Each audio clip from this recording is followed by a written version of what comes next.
오늘 말씀의 제목을 한번 읽어볼까요? 같이 읽습니다. 시작. 자, 말씀의 제목, 의의 선물을 받은 자의 삶. 다시, 의의 선물을 받은 자의 삶. 제목이 그만큼 중요합니다. 선물 좋아하시죠? 선물 싫어하는 사람 하나도 없습니다. 하나님은 우리에게 선물을 주셨습니다. 어떤 선물이요? 의의 선물을 주셨습니다. 오늘 본문의 3장 21절 한번 읽어보겠습니다. 5장 21절이요. 5장 21절 읽습니다. 하나님이 죄를 알지도 못하신 자로 우리를 대신하여 죄를 삼으신 것은 우리로 하여금 저희 안에서 뭐요? 하나님의 의가 되게 하려 하심이니라. 하나님의 의가 되게 하려 하심이니라. 의의 선물을 주셨어요. 또다시 의의 공식이 생각이 나지 않겠습니까? 하나님은 의로우십니다. 첫 번째 공식이에요. 그 하나님의 의로우심 앞에 툭 튀어나온 의가 있는데 바로 예수 그리스도의 의입니다. 아멘. 그 의를 믿는 자마다 어떻게 된다고요? 의인 되게 하셨습니다. 그리고 그 의의 백성이 가는 나라가 어디요? 의의 나라, 하나님의 나라라는 거예요. 하나님은 의로우십니다. 예수 그리스도가 의로 나타나셨습니다. 우리 예수 그리스도를 말미암아 의인이 되었습니다. 그리고 우리가 가야 할 나라가 의의 나라입니다. 할렐루야! 이 의의 선물을 우리에게 주셨다는 겁니다. 로마서 3장 10절에는 의인은 하나도 없다라고 말합니다. 왜요? 당연히 우리가 예수 그리스도를 믿기 전에는 의인이 될 수가 없었어요. 그러나 의의 선물 예수 그리스도가 우리에게 나타나셔서 우리를 의인 삼아 주셨어요. 우리가 하나님의 의가 되게 하심은 예수 그리스도 그분이 우리를 위해서 의로 나타나셨기 때문입니다. 우리는 그것을 의의 십자가라고 말합니다. 예수님이 우리를 위해서 우리의 죄를 다 짊어지시고 십자가에 달려 돌아가셨어요. 그래서 바로 그 십자가의 죽음이 바로 우리에게 의로 나타내어졌습니다. 로마서 3장 23절은 그래서 이렇게 말하고 있습니다. 모든 사람이 죄를 범했지만 하나님의 영광에 이르지 못하지만 24절 있습니다. 그리스도 예수 안에 있는 구속으로 말미암아 하나님의 은혜로 값없이 보여 의롭다 하심을 얻은 자 되었느니라. 할렐루야. 그래서 우리가 의의 선물을 받게 되었어요. 자, 저를 보세요.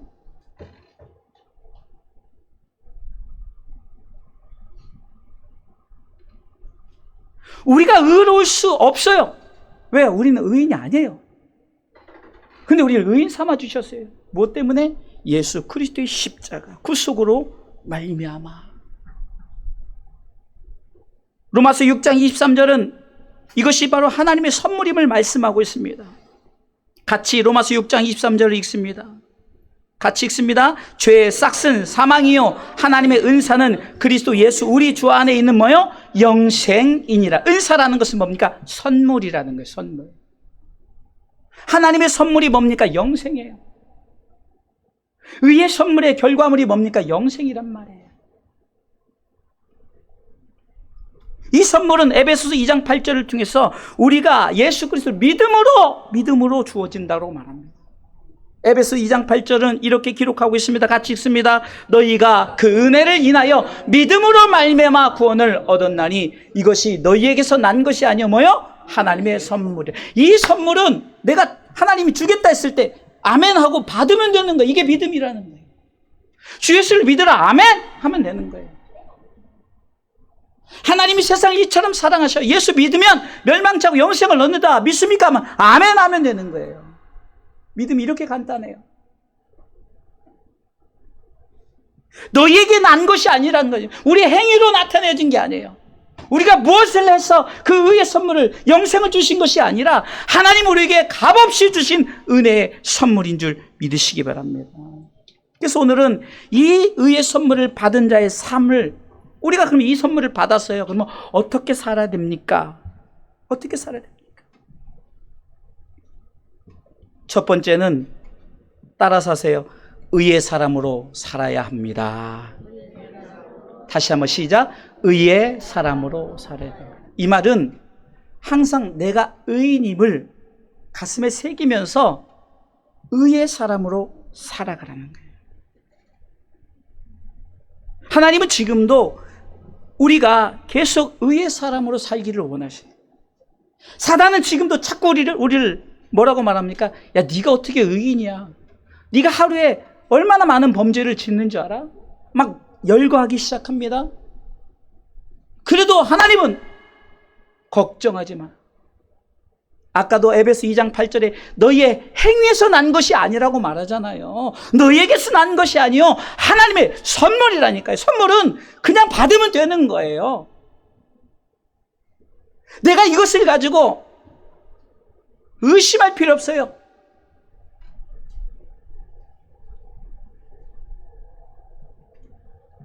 오늘 21절 마지막 부분에 의가 되게 하려 하심이라. 그러니까 우리는 항상 의의 사람으로서 늘 강하고 담대하게 살아가는 거예요. 의의 사람으로. 이 의가 되게 하심이란 말은요, 우리의 믿음이 앞으로 자꾸 발전되어져 가는 것을 말하는 거예요. 그러니까 내가 의의 사람이란 것이 흔들리지 않는 거예요. 사단이 아무리 를 청구해도 우리는 네가 아무리 그렇게 말해봐라, 하나님이 나에게 선물로 주셨는 걸. 우리의 믿음이 발전되어져 간다는 것은요, 내가 자유자의 자유인의 삶을 살아가는 거예요. 갈라디아서 5장 1절을 통해서 다시는 종의 멍에를 매지 말라. 다시는 종의 멍에를 매지 말라는 거예요. 그 이유는 갈라디아서 5장 1절입니다. 그리스도께서, 같이 읽습니다. 그리스도께서 우리로 자유케 하시려고 자유를 주셨으니. 다시 한번요. 그리스도께서 우리로 자유케 하려고 자유를 주셨으니. 그러므로 굳세게 서서 다시는 종의 멍에를. 다시는 왜 자꾸 종의 멍에를 메고 사느냔 말이에요. 예수님이 우리를 위해서 죽으심으로 자유자가 됐는데, 자유케 하시려고 자유를 주셨는데 왜 자꾸 종의 멍에를 치냔 말이죠. 수고하고 무거운 짐진 자들아 다 내게로 오라 하면서 뭐라고 말했습니까? 나의 멍에는 가볍다는 거예요. 이미 주님이 주신 이 멍에는 가벼운 거. 읽어보겠습니다. 나는 마음이 온유하고 겸손하니 나의 멍에를 메고 내게 배우라. 그러면 너희 마음이 쉼을 얻으리니. 예수님이 멍에를 다 졌으니까 우리는 이 멍에는요, 아무것도 아닌 가벼운 거예요.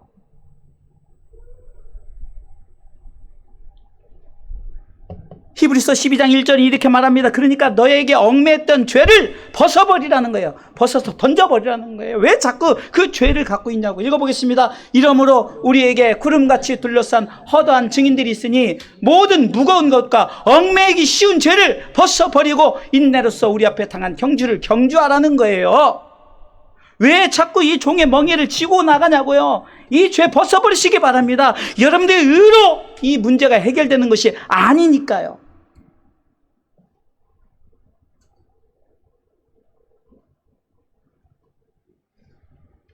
그리스도께서 우리를 자유케 하려고 자유 주셨으니 멍에 지지 마시고 벗어버리십시오. 자유를 선포하십시오.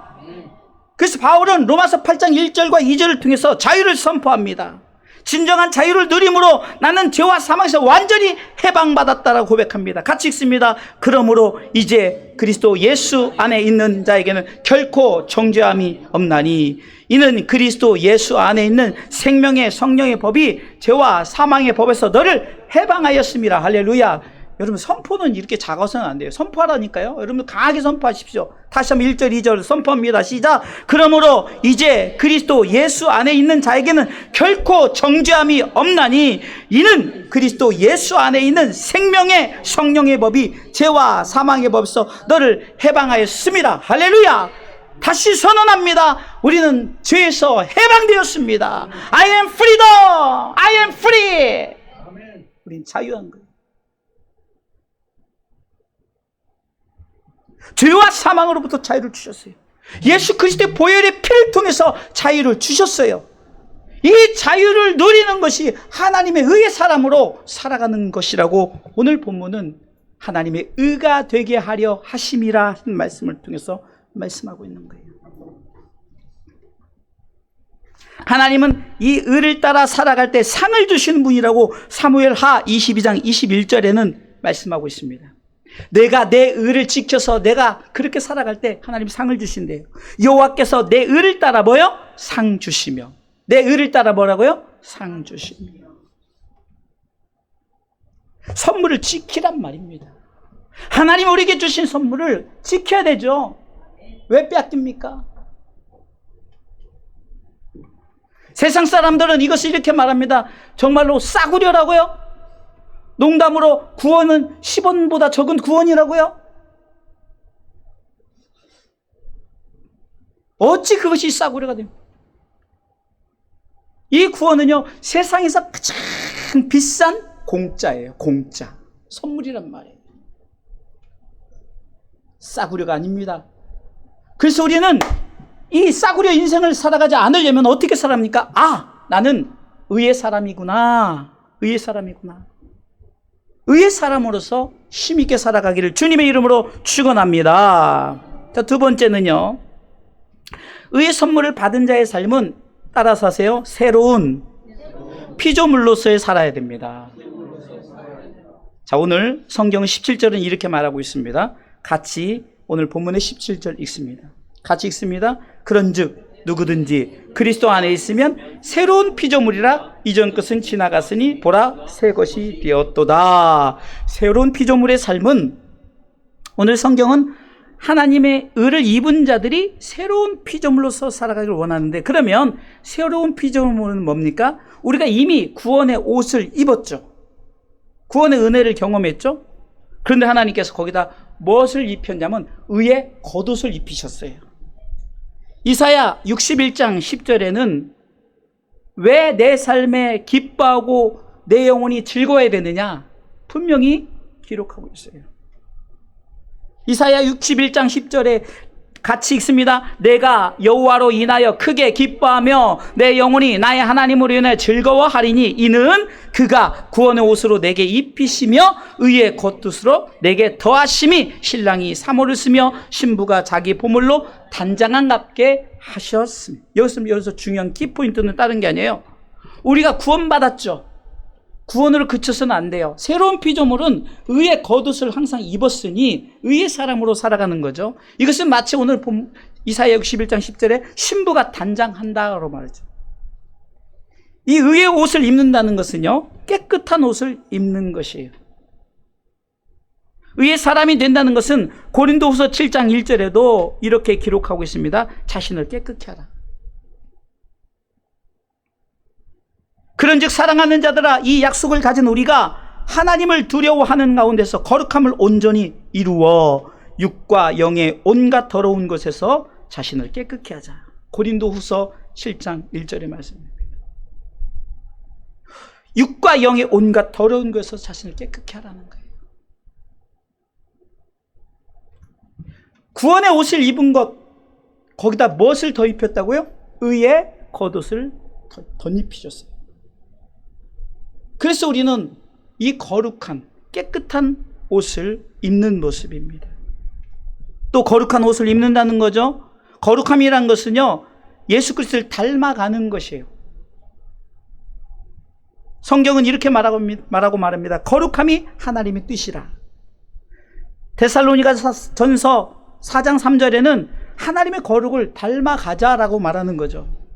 하나님의 뜻은 이것이니 뭐요? 너희의 거룩함이라. 하나님의 뜻을 닮아가시기 바랍니다. 우리는 구원받은 백성은 내가 구원받았으니까 그냥 나는 천국을 살면 돼 이렇게 말하지만, 구원을 넘어서 거룩을 옷 입어야 되는 거예요. 깨끗함을 옷 입어야 돼요. 여러분, 우리 학생들이 이제 한 학년 올라가고, 특별히 우리가 대학에 들어가잖아요. 여러분, 입학의 목적이 아니죠. 뭐의 목적이죠? 졸업의 목적이죠. 그 학교를 완성하는 것은 입학의 목적이 아니라 졸업돼야만이 완성이 됩니다. 아무리 최고의 실력으로 입학을 해도 졸업하지 않으면 그 학교 졸업생이 아니기 때문에 그 학교에 그 명분을 가질 수 없는 거예요. 신앙생활도 마찬가지입니다. 내가 구원받았으니 이것으로 멈춰서는 안 돼요. 구원을 넘어 거룩에 이르는, 하나님의 영광에 이르는. 할렐루야. 사도 바울은 이렇게 살아가는 삶을 뭐라고 말합니까? 닮아가는 삶이다. 예수님을 닮아가는 삶이다. 고린도전서 11장 1절에는 바울은 이렇게 말합니다. 내가 그리스도를 본받는 자 된 것까지 너희도 나를 본받으라는 것은 우리 이것을 닮아가자는, 하나님의 거룩을 닮아가자. 하나님의 거룩을 닮아가자라고, 예수님이 거룩하고 그 예수님이 거룩했듯이, 예수님이 닮아갔듯이 우리도 그것을 닮아가잖아요. 사실 사도 바울의 신앙의 삶의 목적은 부흥의 목적이 아니었어요. 다시 말해 내가 축복받는 것이 목적이 아니었어요. 뭡니까? 예수님을 닮아가는 것이었죠.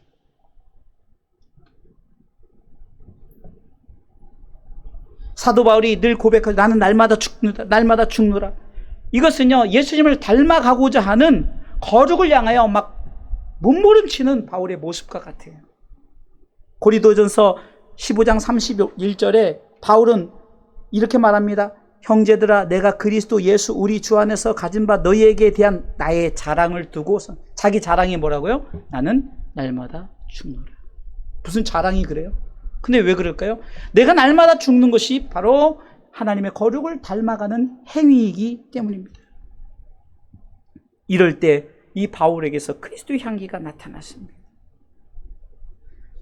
그러게 바울은 이 닮아가라는 노력 속에서 내가 끝까지 믿음 생활 잘하다가 버림받지 않으려고, 고린도전서 9장 27절에는 그는 이렇게 말합니다. 계속해서 자기를 쳐서 복종케 하는 게 뭡니까? 혹시나 내가 순간 내가 그리스도를 닮는 일에서, 거룩함을 쫓아가는 일에서 내가 멈출까 봐. 읽습니다. 내가 내 몸을 쳐 복종하게 하면 내가 남에게 전파한 후에 자기가 도리어 버림이 될까 두려워함이로다. 여러분들, 이런 마음은 가져야 돼요. 내가 구원의 옷 입었다고 의의 겉옷을 입지 않고 그냥 내가 나 구원받은 사람이야 라고 자기 행실을 마음대로 살아가는 것이 아니라, 또 하나님께서 우리에게 예배자의 삶을 살라 했는데 예배자의 삶을 살지 않고 내 마음대로 살아가는 그런 삶이 되어서는 안 되는 거예요.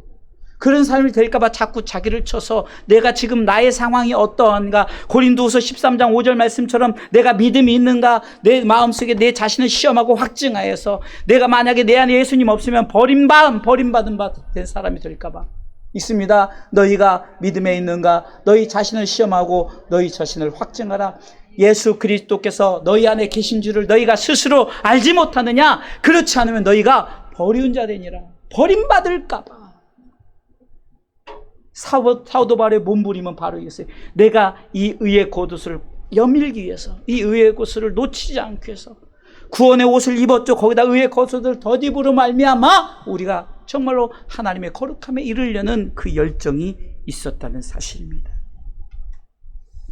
그러게 바울은 정말로 내가 이렇게 새로운 피조물로서 살아야겠다 하면서 뭐라고 말합니까? 갈라디아서 2장 20절 그 유명한 말씀을 말하고 있습니다. 내가 그리스도와 함께 십자가에 못 박혔나니 그런즉 이제는 내가 산 것이 아니요 오직 내 안에 그리스도께서 사신 것이라. 이제 내가 육체 가운데 사는 것은 나를 사랑하사 나를 위하여 자기 몸을 버리신 맨 밑에 줄 하나님의 아들을 믿는 믿음 안에서 사는 것이라. 이것이 얼마나 중요합니까? 성도들은 신령한 모습은 없을지라도 최소한 신선한 모습은 있어야 됩니다. 세상 사람들과 좀 구별되어 살아야 된다는 것이죠. 그 성경은 인자와 진리를 네 마음판에 새기라 라고 말합니다. 잠언서 3장 3절이죠. 이게 바로 새로운 피조물로서의 살아가는 거예요.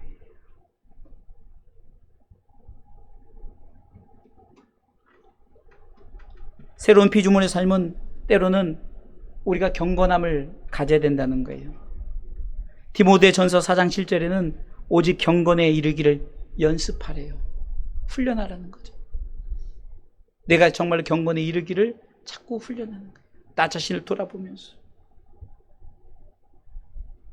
경건은 내 삶이 잘 되고 잘 먹고 잘 살기, 어떤 축복받기를 위한 그런 수단이 아니라는 거예요. 이 경건은요, 뭡니까? 나 자신이 하나님 앞에 그 거룩함을 이루고자 하는 노력이에요. 새로운 피조물이라는 것은 깨끗한 옷을 입고 거룩한 옷을 입고 그리고 경건의 옷을 입어야 된다는 겁니다. 이게 바로 새로운 피조물로서의 삶이에요. 여기에 보면 육적인 거 하나도 없죠. 다 영적인 겁니다. 마지막 세 번째로 의의 선물을 받은 자의 삶은 따라서 하나님과 화목한 삶을 살아야 합니다. 의의 사람으로 살아야 되고요. 새로운 피조물로서의 삶을 살아야 되고요. 그 다음에 하나님과 화목한 삶을 살아야 됩니다. 오늘 본문의 5장 20절 마지막 부분에는 이렇게 말합니다. 5장 20절 마지막 부분에 이렇게 기록되어 있죠. 너희는 하나님과 뭐라고요? 화목하라. 그런데 이 화목은 또 공식이 있더라고요. 화목은 원래 하나님은 화목하세요. 근데 이 화목이 누구를 통해서 우리에게 나타났습니까? 18절에 보니까 모든 것이 하나님께로 났나니 저가 그리스도로 말미암아 우리를 자기와 화목하게 하시고 또 우리에게 화목하게 하는 직책을 주셨다고. 이 화목을 이루시기 위해서 주님이 우리를 위해서 십자가를 지시고 그 화목의 길을 내어 놓으셨어요. 그래서 19절에 이는 하나님께서 그리스도 안에 계시사 세상을 자기와 화목하게 하시며 저희의 죄를 저에게 돌리지 않으셨어요. 이게 화목게 된 거예요. 하나님의 화목이 예수 그리스도를 통해서 화목케 하사 화목이 이루어져서 우리는 화목한 사람이 되었죠.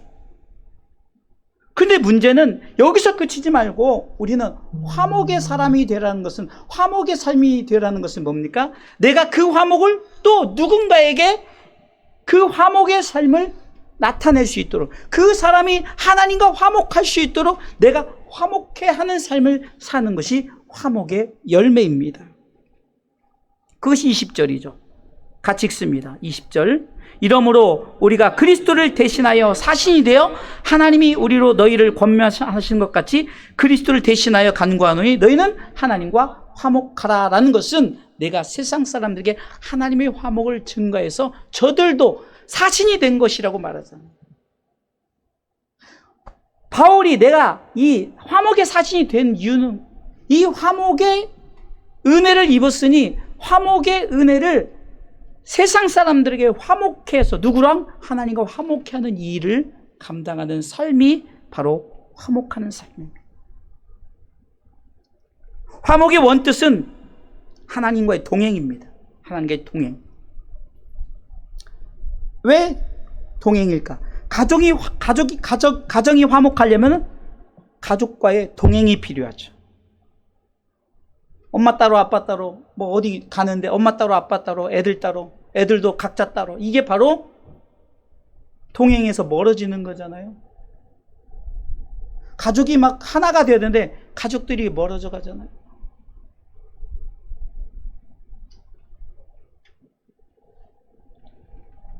저희 가정이 화목한 게 단 게 아니에요. 동행이라니까요. 가족이 동행하는, 여러분들의 가정이 화목한 것은 동행입니다. 이 동행을 위해서 식사도 하고 여행도 하고 그렇게 하기도 하죠.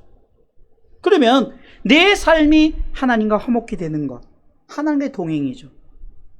많은 믿지 않는 자들이 화목히 되는 게 뭐죠? 하나님과 동행이란 말이에요. 저는 이 동행을 룻기서에 나오는 나오미와 룻의 동행의 모습으로 한번 여러분들에게 함께 나누길 원합니다. 룻기서 1장에 나오는 나오미의 며느리, 두 며느리가 있었는데 오르바란 며느리와 룻이란 며느리가 나오죠. 집의 상황이 어려워지자 오르바는 나오미 곁을 떠납니다. 한 며느리는 이 시어머니 곁을 떠나서 애굽으로 가죠. 하지만 룻은 끝까지 어머니를 쫓아 베들레헴으로 함께 갑니다. 이것이 동행이에요. 룻기서 1장 16절로 17절에 보면은 이 룻은 내가 당신과 동행하겠습니다. 어머니와 동행하겠습니다. 고백을 합니다.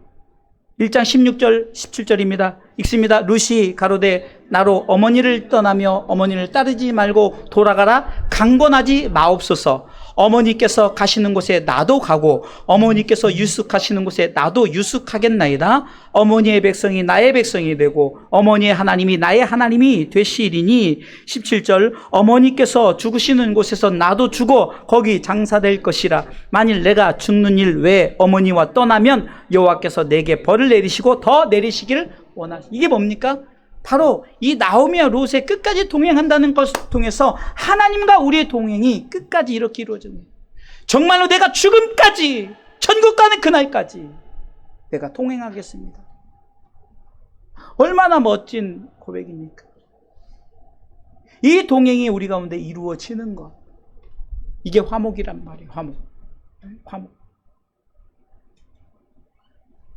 우리 주사랑교회 가정들이 끝까지 이 동행, 그래서 화목하시기를 주님의 이름으로 축원합니다.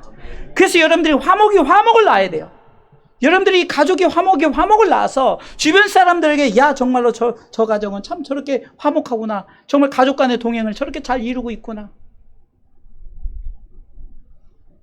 온 가족이 그리스도께로 나오는 그 모습, 그것을 통해서 야 정말 저 가족은 참으로 하나님과 동행하는, 온 가족이 저렇게 하나님과 동행하는 모습 속에서 여러분들 정말 그것을 영적 어떤 거룩함의 어떤 시기심, 질투 좀 했으면 좋겠어요. 그런 부분에서 난 정말 우리 가정도 저렇게 돼야지. 이게 거룩한 질투가 돼요. 결론적으로 말씀을 드리겠습니다. 오늘 성경은 의의 선물을 주셨어요. 의의 선물을 받은 자는 의의 사람으로 끝까지 살아가야 되고요. 새로운 피조물로서 거룩한 옷과 깨끗한 옷과 경건의 옷을 입고, 그리고 하나님과 화목하는, 하나님과 동행하는 삶을 살아가는 거예요. 이러할 때 바울은 이렇게 내가 살아갈 때 결국은 나에게 의의 면류관이, 디모데 전후서 4장 7절로 8절에 이 삶을 바울은 이렇게 표현을 했습니다. 내가 이렇게 의의 선물을 받고 내가 정말 그것을 끝까지 가지고 그런 삶을 살아가는 모습을 이렇게 표현했어요. 디모데후서 4장 7절 8절에 내가 선한 싸움을 싸우고 나의 달려갈 길을 마치고 믿음을 지켰으니, 이것이 바로 의의 선물을 받은 자의 삶을 표현한 거예요. 내가 선한 싸움을 싸우고 나의 달려갈 길을 마치고 믿음을 지킨.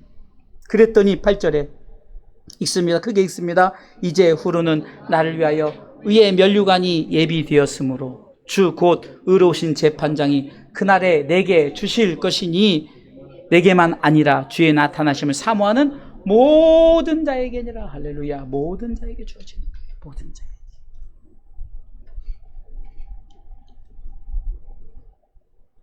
의의 선물을 받은 자의 크게 두 가지 축복은 하늘의 축복을 받아요. 성경에 보면 에녹이라는 사람이 나오죠. 창세기 5장 21절로 24절에 보면 에녹은 300년을 하나님과 동행하면서 365세를 살았어요. 365세를 살았다는 것은 매일, everyday, 매일매일 하나님과 동행했다는 거예요. 그때 하나님이 데려갔어요. 하나님이 데려갔다는 것은 하늘의 축복을 받았다는 거죠. 우리는 하늘로 데려간 에녹과 엘리야를 부러워하지만 우리 또한 하늘에 데려가심의 축복을 받는다는 사실을 믿으시기 바랍니다. 그냥 직접 데려가나 우리가 인생을 살고 데려가나 똑같이 하늘의 축복을 받는 건 맞죠. 근데 이 하늘의 축복만 받는 것이라 그 나라의 영광도 같이 받는 거예요. 구원을 넘어 영원한 영광과 함께 받는 복이 있어요. 바울은 디모데후서 2장 10절을 통해서 우리 믿는 자들이 구원을 넘어 영광의 자리에 이르기까지 같이 읽습니다. 그러므로 내가 택하신 자를 위하여 모든 것을 참음은 너희로도 그리스도 예수 안에는 뭐요? 구원을 영원한 영광과 함께 얻게 하려 함이로다. 할렐루야. 사랑하는 성도 여러분, 선물을 받았으면 그 선물을 끝까지 잘 간직하시고, 그리고 이 선물을 받은 것에 대해서 끝까지 우리가 믿음으로 살아가는 것은 결국은 의의 선물의 완성인 하나님 나라로 데려가심과 그 나라에 영원히 사는 이 면류관이 예비되었습니다. 그것을 믿고 우리는 끝까지 의의 선물을 받은 자의 삶을 살기에 최선을 다해서 믿음으로 살아가시기를 주님의 이름으로 축원합니다.